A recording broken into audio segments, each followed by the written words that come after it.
Hello, everyone, and welcome to OHSCE Interviews. I'm Vasu Bharadwaj. And I'm Bruce Yu. We're excited to be joined today by the Honorable Preston Manning, founder of the Reform Party and former leader of the official opposition.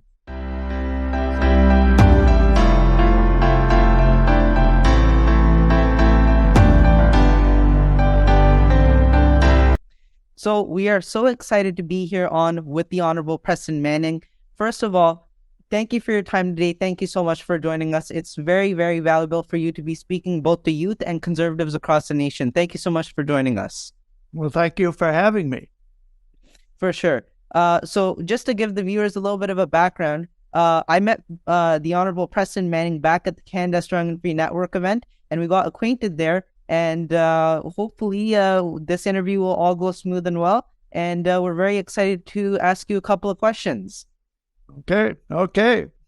All right. So first of all, can you tell us how you kind of got started into politics? Well, in a way, I grew up in a political family. My father was a member of the Alberta legislature for 33 years, 25 years as premier. So I had that sort of a political background. And of course, I've always had an interest in politics. I ended up being involved in federal politics, not Alberta provincial politics, but I guess it was family background that got me started and got me acquainted. Yeah, for sure. I mean, I started out the same way as well. My uncle, who's really, really involved in politics and has been for the last decade, he's the one who started inviting me and my family to events at a pretty young age. And since then, I've been following politics. I've gained an interest. And yeah, I mean, since then, it's been with the Conservatives and to help grow the Conservative movement across Canada. Okay. For sure. And Bruce, would you like to add on of how you kind of got started into politics? Yeah. For me, it was following the news. And I think when I was in about grade three, I started really following the news and I kind of started to think about how I could make an impact. And for me, the clear answer was getting involved in politics. So I became involved in the Conservative Party, yes, because my parents as well, they're conservatives. And since then, I've been involved both provincially and federally. And yeah, that's how I gotten to where I am here today. Good. So we have some questions here today, and they're asked by members of our high school team. So starting off, Hayden from York Simcoe is asking, how did the Reform Party's transformation into the modern Conservative Party of Canada challenge the political establishment and empower Western Canadians? And what lessons can you draw from this experience to address some of the growing frustrations of Canadians who are currently struggling with issues like food security, given the fact that a lot of them do feel ignored by the current government?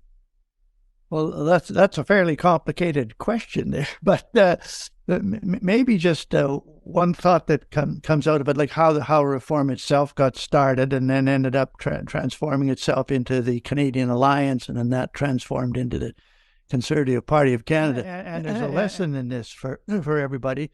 And basically, a small group of people took the tools that democracy gives to everybody, at least in this country: freedom of speech, freedom of assembly, freedom to someone to vote this way rather than that way, and took those tools and used them, first of all, to create an association, then to create a party, then to amalgamate that party with another party. But I guess the basic line here is just taking the tools that democracy gives to us all and using them for political purposes to create, in this case, political parties. And in Western Canada, there's a history of these bottom-up political parties, populist parties, they're called. And you don't have to have a lot of money and have convinced establishment that what you want to do. What you have to do is convince a lot of ordinary people. You get money in tens and $20 and $30 kind of thing, as distinct from a large amount of money. And reform kind of took that populist tradition of Western Canada that has produced a number of political parties and governments actually in Western Canada, and used that to build and create this party. If people are interested in reading something, I wrote a book a while back called Think Big that traced how the reform thing was put together and ultimately resulted in the a governing party. And Stephen Harper, the former prime minister, has written a book. What's it called? Right here, I think. Right here, right now, and it tells a story of how this all was put together. I mean, it's great to hear that the Reform Party, it got built up, right? I remember yesterday we were listening to a story of how the Reform Party you used to go to a mall with KFC buckets and sell people on the idea of the Reform Party, right? And it's great to see how the conservative movement has definitely changed over time and grew over time as well. So we want to move on to the second question, which is asked by Triffin in Newmarket, Aurora. And he wants to ask you, how well do you believe the current political system addresses the unique interests and needs of Western Canada? And what specific policies or approaches do you think the modern Conservative Party or Pierre Poilievre should ensure for more effective representation? Okay. Well, there's still a lot of unrest and animosity in Western Canada towards the federal government on the grounds that it doesn't adequately address or recognize the aspirations of the West or the concerns. One way of addressing this, and I have talked to some of my federal conservative friends about it, I think it would be to the advantage of the federal Conservative Party to officially acknowledge the regional character of Canada. And that doesn't mean just acknowledging that the West is a region with unique aspirations and concerns, but Atlantic Canada has unique aspirations and concerns. Quebec and the Laurentian region have some unique concerns and aspirations. The prairies, the Pacific region, the North, however you divide the country up, there's 5 or 6 major regions.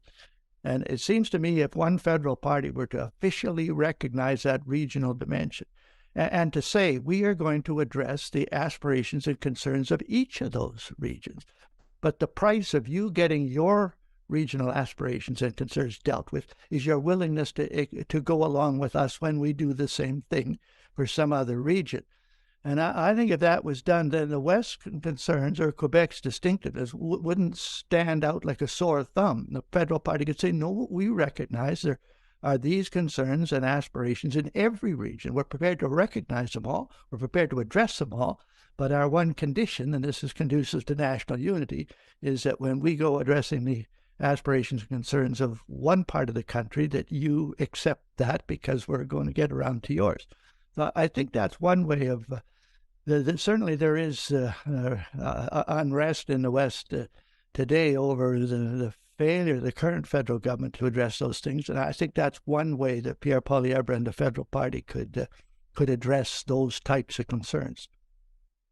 I do want to ask one follow-up to that question. And do you think the Alberta Sovereignty Act helps to address, like, for example, the needs of Alberta, which is, of course, a Western province here in Canada? And how do you think that would reflect well under a Poilievre government? Like, how do you think the relationship, would it improve between Western Canada and the government? What are your thoughts? Well, I think so. What that act does is basically just recognize provincial jurisdiction in a whole bunch of areas. I mean, the Federal Constitution Act, 1982, or the old BNA Act also recognizes there's certain areas that are supposed to be areas of provincial jurisdiction. But the federal government uses its spending power often to get into those areas. It's done this on health care. It's interfered with natural resources, which are supposed to be an area of provincial jurisdiction. So basically what that act does is just assert the constitutional powers of the province in certain areas. And I think the more the country gets a federal government that clearly recognizes and respects provincial jurisdiction versus federal jurisdiction, that's going to be more conducive to national unity than when the federal government constantly intrudes on areas of provincial responsibility. Great, thank you. So moving on to our third question, so drawing from your very extensive experience in the Canadian political landscape, as well as the modern-day Conservative movement, what do you think are some of the key factors that have prevented the Conservative Party from forming government in the past 3 elections? And what do you think the party needs to do to look at securing victory in the next election? Well, I think in a way this builds on what we've been talking about. I think the Conservative Party is seen as a champion of certain regional interests more than others. Particularly the current Conservative Party is seen as having a strong base in Western Canada, but not as strong in Atlantic Canada, not as much in tune with Quebec aspirations or Ontario. So I think, again, the more the federal party can be seen, look, we're a national party that is prepared to recognize and address the particular concerns and aspirations of each part of the country. I think it can strengthen itself in that way. For sure, for sure. I mean, although it has, I think the movement of the Conservative Party has definitely become better under Pierre Poilievre. It's definitely become stronger, and it's definitely increased, and it's looking more and more optimistic every single day for the next election. There is another, there's an old argument when you run for office, if you run against an incumbent, you say there's time for a change, it's time for a change. And this has been said so often that it cuts no ice. But there does come periods in the political cycle when talking about time for a change, just that simple concept, starts to resonate with people. And the reason it does is because there's a certain lifespan usually to administration. Look at the Mulroney administration lasted 9 years. The Chrétien administration lasted 10 years. The Harper administration lasted 9 years. And this current bunch, by 2024, the Liberal, the Trudeau government will have been around for 9 years. And that argument of time for a change after about a decade starts to be not just a vague slogan, but people start to say, no, that's right. These guys have been around for whatever. They've done whatever they can or do for whatever the issue is. Maybe it's time for a change. And I think that argument is going to start to resonate more and more as we get towards 2024. Yeah, I mean, for sure. Whether it's timing and historic patterns, right? Even looking at what the Trudeau government has done, like, for example, let's take the cost of living crisis. It's absurd, and the continuous amount of overspending and wasteful spending with this government has not stopped in the past 8 years. So, I mean, it's definitely time for a change, and I can say that all Conservatives and lots of other people in Canada agree with that message. Yeah, on the fiscal front, particularly the Liberals get into these overspending patterns. This happened back in our day. Of course, the figures are not as big as they are today, but the deficit got up to $40 to $50 billion a year, which in those days was a big amount of money. And then reform in the 1993 election, which was our breakthrough election, just pounded away on we have to balance the books. And, 2.5 million people went along with that and other planks in the platform. And so after the election, the Liberals won the election. If you go back and look at their Red Book, which was their platform for the election, there was only a couple of pages on it about balancing the budget or about fiscal matters. But after the election, I think one of the things that happened is the Liberals pollsters went in to see the Prime Minister and say, look, we know we haven't been emphasizing this, but these idiots got 2.5 million votes pounding away on that. And Chrétien was a pragmatist. He really wasn't ideological. So Chrétien said, well, let's balance the budget. And that does indicate that even a small party hammering away on one theme can make it a big enough theme that others have to address it, even if they're not particularly committed to it. And there is enough ammunition now with the gross overspending of the current federal government to make a huge issue over balancing the budget the next time around. For sure, for sure. So I want to move on to our last and final question of the question and answer segment. And this comes from Vincent in Oakville, North Burlington. And he wants to ask you, how would you characterize the most significant changes in the Conservative movement since your tenure as a leader of the official opposition, and what impact do you believe these changes have had on the party's goals, strategies, and public perception?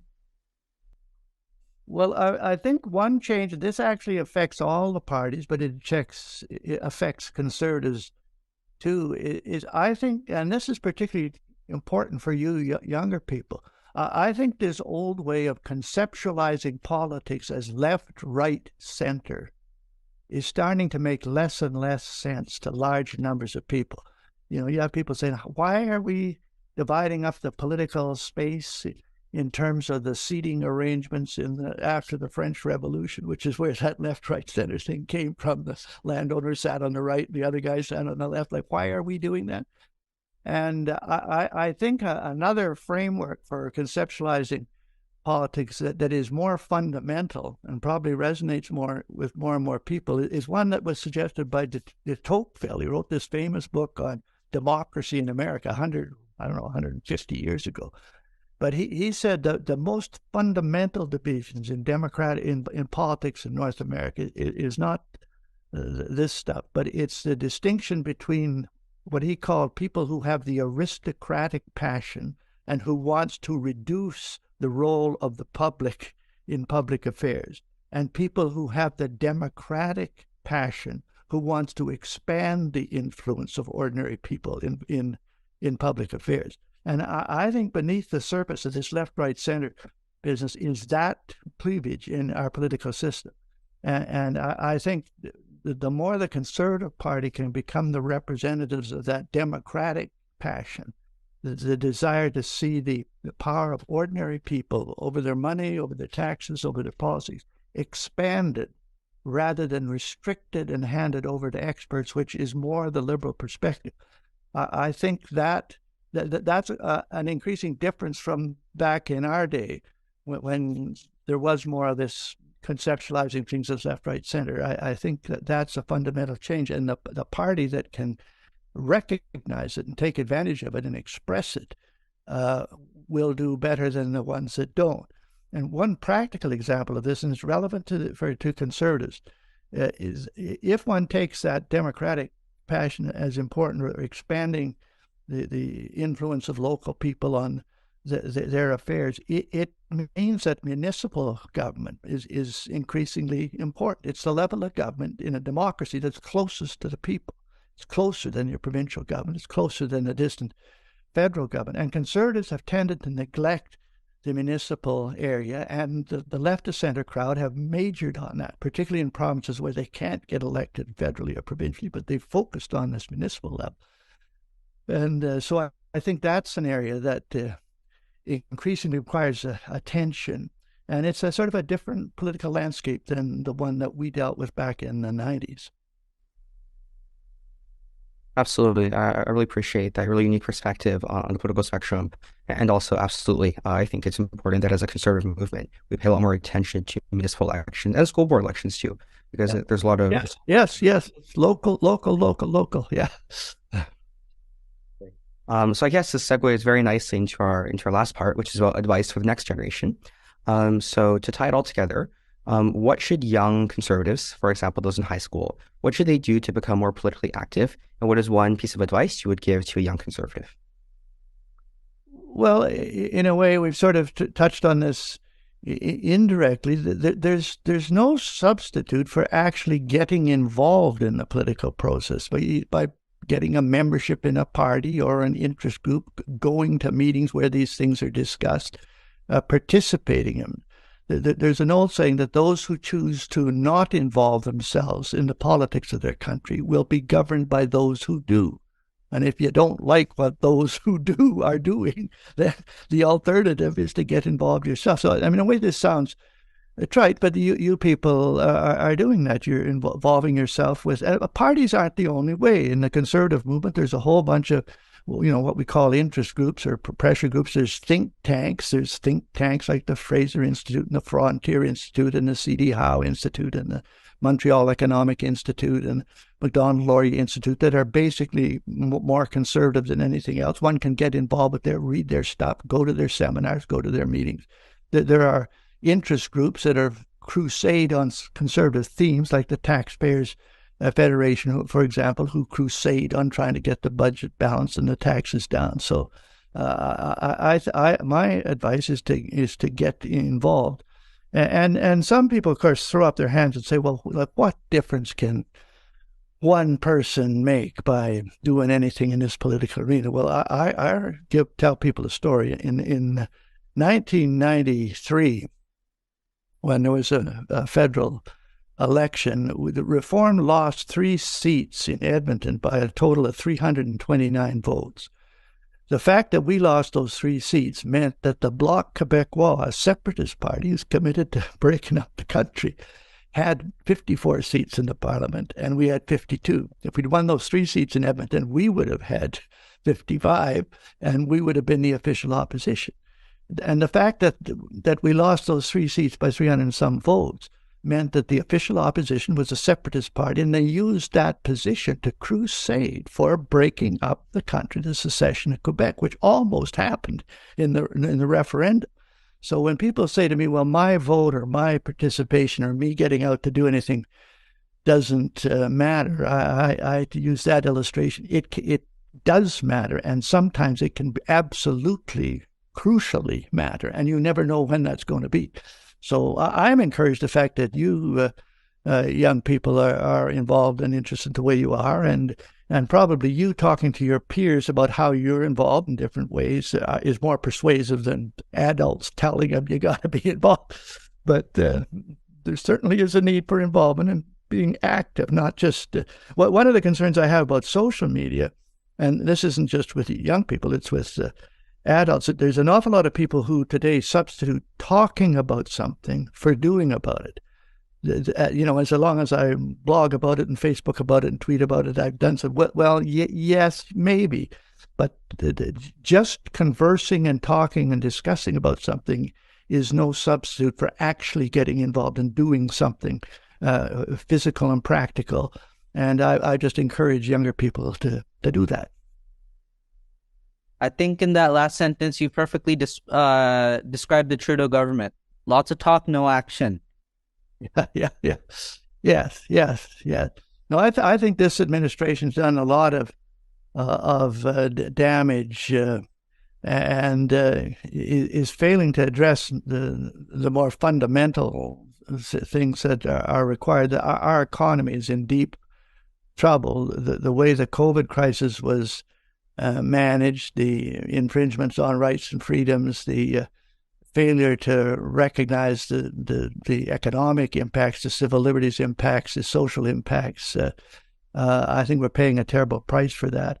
And as I say, this government's its leash is 9 years is the average the last 3 administrations. So I think and hope that they're on their last legs.